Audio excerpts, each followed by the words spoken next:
अभी कुछ ही दिनों पहले की बात है, एक पेशेंट आए थे हमारे पास और वो पेशेंट का मेन कंप्लेंट क्या था कि उनको लोअर लिप के ऊपर बिल्कुल भी सेंसेशंस नहीं थे। ये सेंसेशंस वो 3 साल से बोल रहे हैं कि उनको नहीं थे।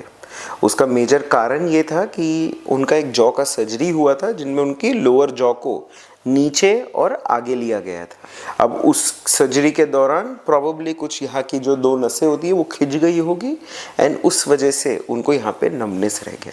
अब ये पेशेंट मिड 40s का है। पेशेंट की मेन प्रॉब्लम ये थी कि वो बोलते थे ना ही कोई खाने का, वो जो गरम खाना खाते हैं या कुछ ठंडा खाते हैं या वो अपने बच्चे को किस भी करते हैं ना, तो उनको कोई सेंसेशन नहीं आती। हम ये बारे में कभी ज़्यादा सोचे ही नहीं क्योंकि ये तो बैक ऑफ माइंड में ही रहता है ना।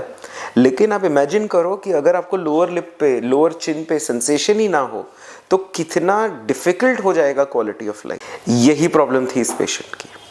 हमने काफ़ी रिसर्च करा, उनका MRI कराया, CT स्कैन कराया, ये ढूंढने के लिए कि नर्व किस पॉइंट के ऊपर कट हुई है। डिटेल में खुद जाके रेडियोलॉजिस्ट के साथ बैठ के हमने देखा, पूरी नर्व को ट्रेस करी ब्रेन से लेके चिन तक।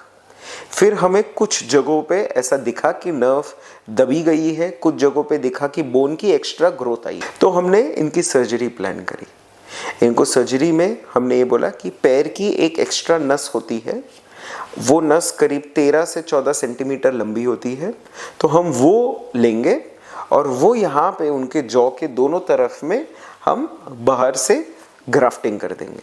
अब ये पूरी सर्जरी जो होती है ये मुंह के अंदर से करी जाती है। इसके लिए हमने सबसे पहले आइडेंटिफाई करा कि जो जबड़े के अंदर नस जाती है वो कहाँ मिलती है, तो पहले उसको ओपन करा। फिर हमने इधर चिन के ऊपर देखा कि कहाँ पे नस मिल रही है।